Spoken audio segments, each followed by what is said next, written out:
stage here at Bloodstock with 1349 with Seidemann, bass player of 1349. Fantastic, thank you very much. So thank you for taking the time to do this interview. Of course. I was reading a bit about the band, so it was sort of before, so a bit of fun. And I'd just like you to explain a little bit about why you chose the name that you did.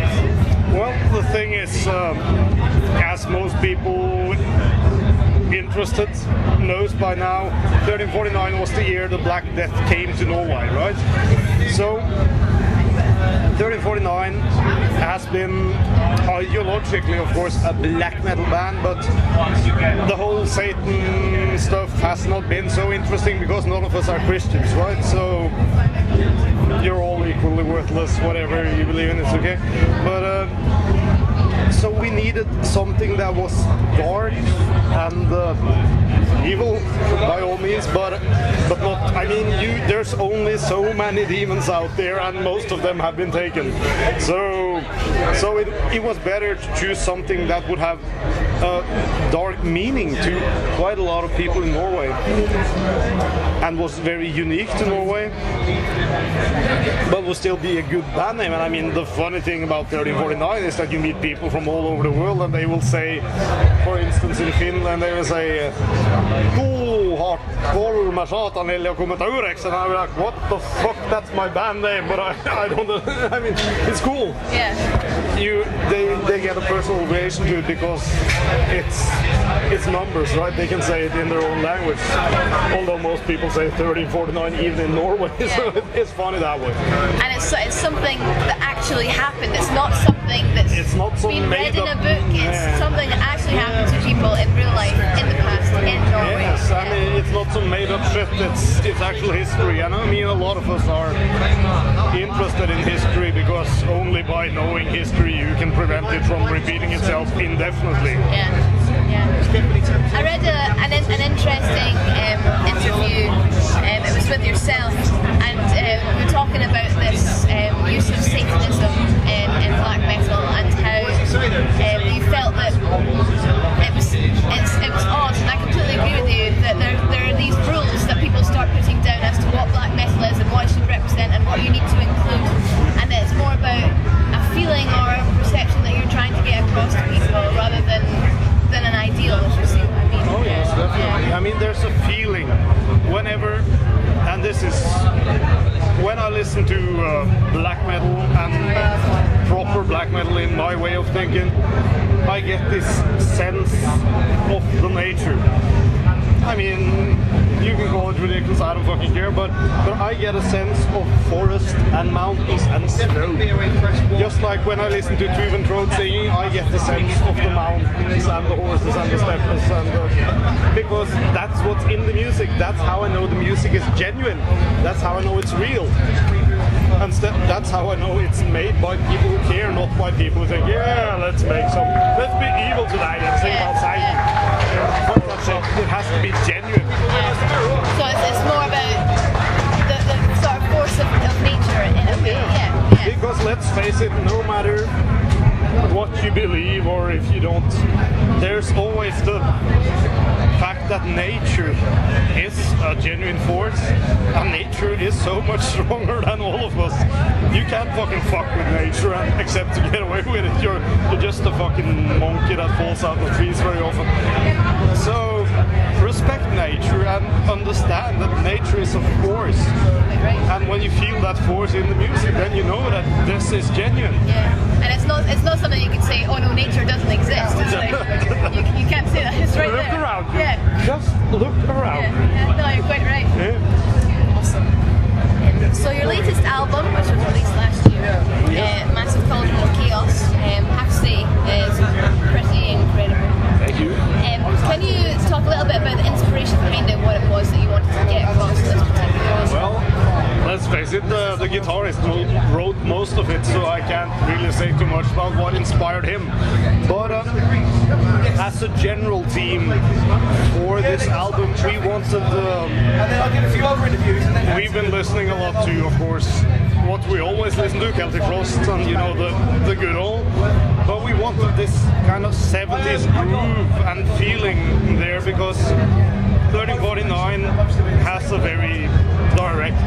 aggressive, brutal kind of way that is 1349, and you always know it's 1349 because it's like being run over by a steamroller repeatedly, right? And we wanted to continue that, of course, because that's who we are, but we wanted sort of 70s groove and a bit like take Godslayer, the last song, which has the harmony guitars are. Yeah, it's a bit of a Black Sabbath ripoff. I know, we all know, but it's great and we love it. And it's also a tribute. It's not so much a ripoff as a tribute to Black Sabbath. Because where the fuck would we be without Black Sabbath? Let's not joke about where the fuck. Metal is either Black Sabbath faster or slower. Yeah. That's all there is. That's all there is to metal. That's a fair point, totally.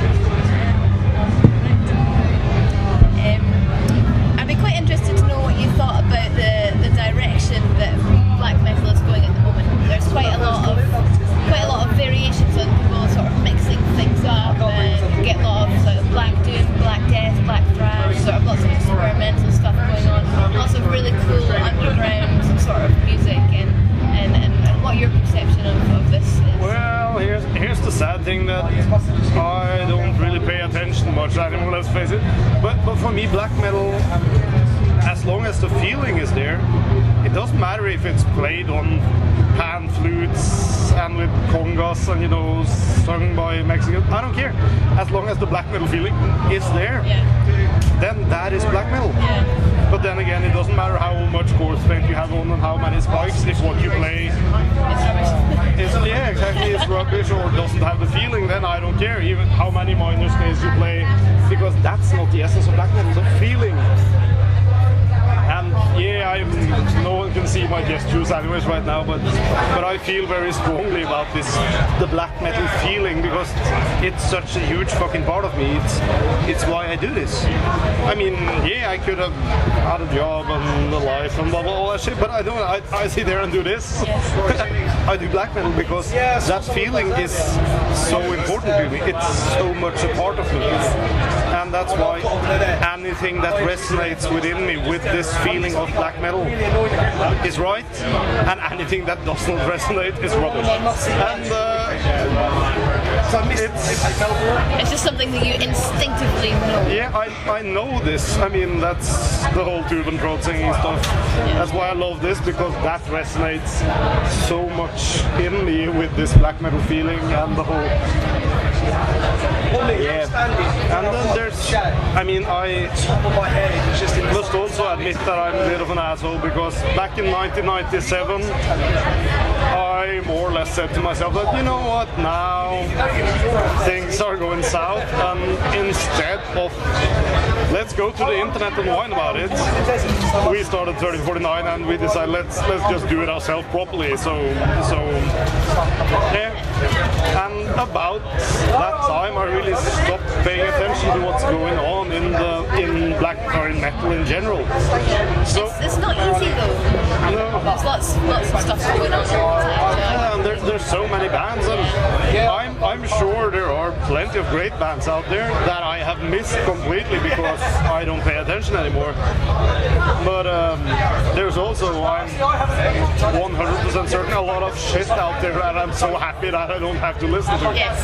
So 100% focused on what you're doing. yeah, I mean, I do what I do 3049. I also do other stuff, but I mean, I do my own stuff, and that's what I'm focused on. And whatever else will just show up. I mean, take for instance last year we toured with Behemoth in the States, and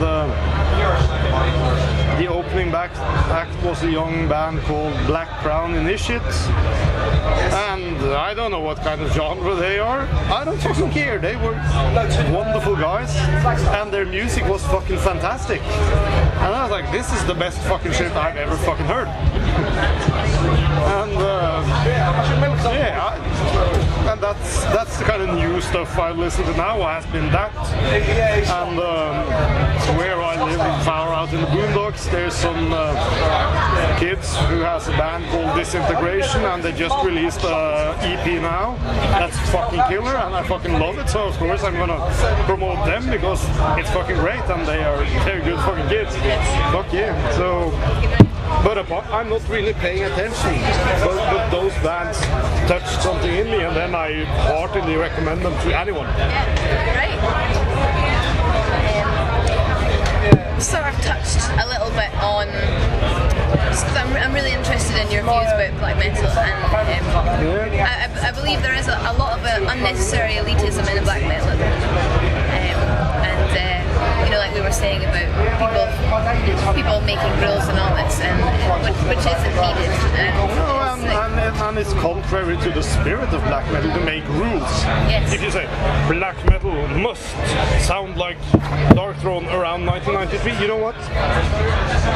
Darkthrone in 1993 was black metal. Everyone said yes, they were black metal. And then you say, yeah, Enslaved in 1993, yeah, they were sort of black metal. Emperor, yeah, they were black metal. Yeah. And Mayhem, yeah, of course they were black metal. Okay, put all these albums together. Do they sound anything at all similar? No, they don't, because they're all doing their own fucking shit, and it's fucking great. So you know what? Whenever someone comes to you like, yeah, this sounds like Transylvania. Yeah, I have Transylvanian hunger. I don't need a new Transylvania because I have it. So fuck off. Make something new. Why the fuck are you bothering me with this? What do you call it? Copy machine. I don't need that shit. Make something fucking fresh or just fuck off. And that's the problem. For many people, what I'm saying right now will be called, oh, but he's so elite. And maybe I am, but you know what? I don't fucking care. Because if you can't say that, do something of your own, make your own shit instead of copying people. Like complaining as well, instead of complaining. I mean, if you can't say these things without people saying you're elite, you know what? Black metal is the feeling. It is what it is, and I am what I am, and I don't give a fuck. I don't give a fuck anymore. I'm too fucking old. I'm sorry, this went rambly all of a sudden. No, it's really interesting. So, how has your Bloodstock experience been so far? Oh, my Bloodstock experience, it's been wonderful as always. Yeah. I really enjoy Bloodstock. I mean, I was here last year just doing interviews and being my usual interesting self, I guess. But I mean, Bloodstock is always great, even though they let us play in daylight. Yeah. I'm not 100%, happy about the whole daylight experience, since I sincerely believe that black metal should be played, if not at night, then inside. Right? It's in the same way that you don't want your fucking 70s psychedelic flower pop to be played by gloomy-looking people. Unless it's Rocky Erickson, then it's all fucking filler. But I mean, it's about what's proper and what feels right because of the feeling. Again, the feeling. And for me, a lot of things boil down to feelings. Because intellectually speaking as a guy with no education whatsoever, right? I shouldn't be able to talk about intellectual shit. I have to talk about feelings and how I feel inside, right? But for me, black metal is so much about the mood and the setting and the feeling and the spirit. And that needs there's certain prerequisites. The atmosphere that you need. Yeah, because you're creating a certain atmosphere and then you need tools. Yeah, I mean, corpse paint is obviously one of those things you need to get yourself in the right mood, and visually it helps for the audience to have this kind of focus, inhuman focus, because with the corpse paint not only do you disassociate the player from the music, because let's face it, if I would be sitting in jeans and the white t-shirt and with my hair slicked back and, playing 1349 songs, it would seem weird, because the 1349 songs are never about me. Yeah. They are about 1349, about that feeling. That feeling is stronger than the individual components, which is why 1349 has lasted as long as it has. Because no matter what we feel about each other as individuals, the spirit of 1349 is so strong that it keeps us together. I mean, let's be bloody fucking honest about it. The only constant in my life the last 20 years or so has been 1349. It's the only thing that I've been doing that's constant. And it's such a big part of all of us. It's such a big part of who we are and what we need to do, what we need to express, what we need to get out. It's not about what we want to do anymore. I mean, let's face it. Would I really want to be away from my wife and my cat and my household, everything for 4 days to play a show?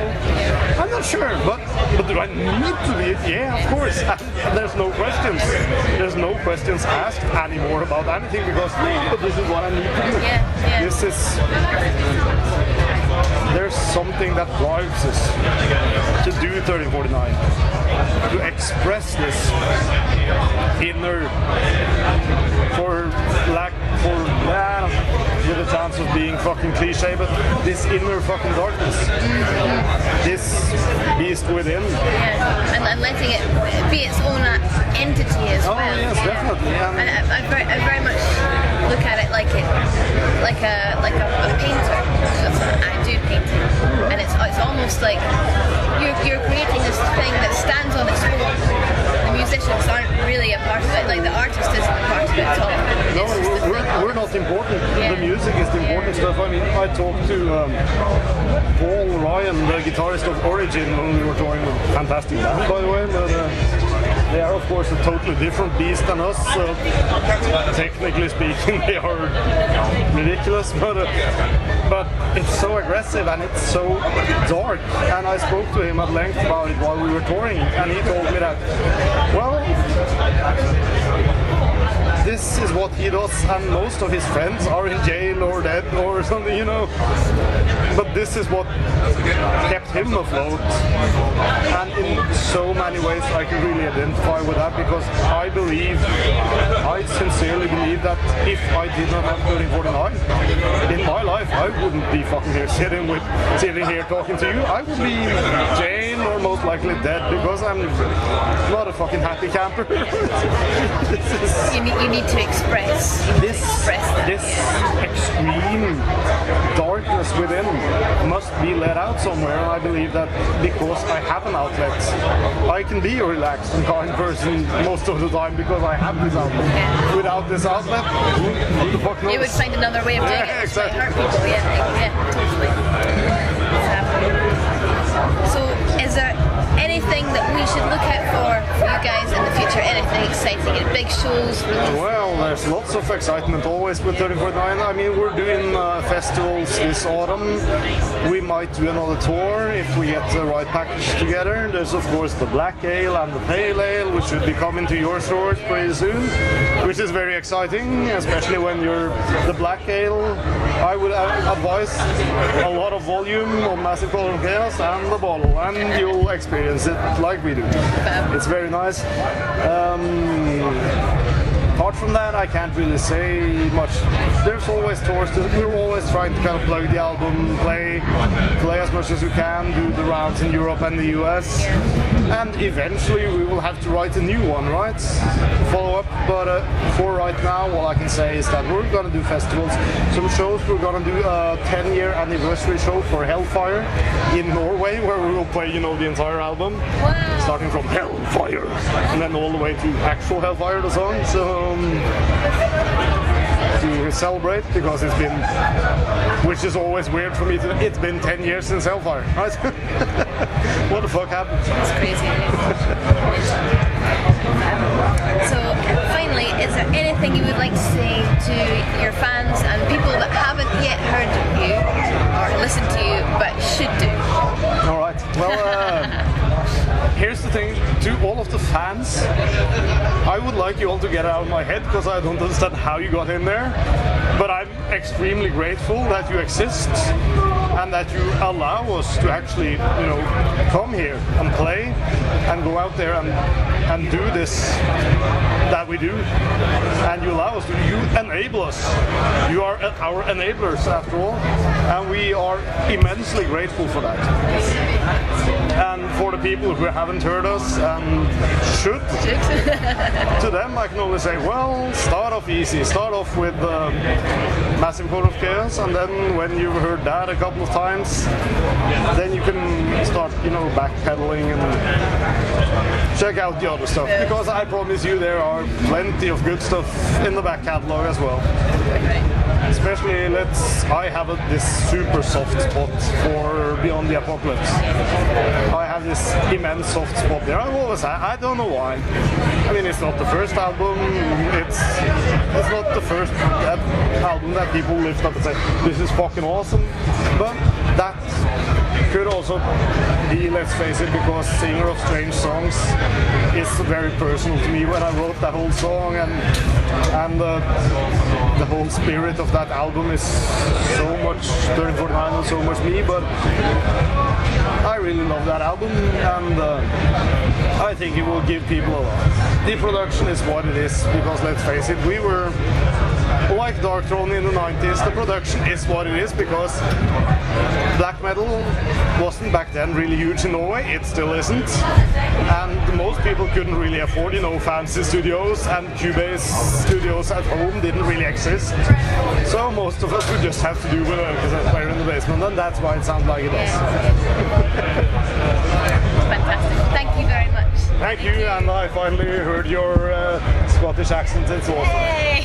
It's awesome. I heard it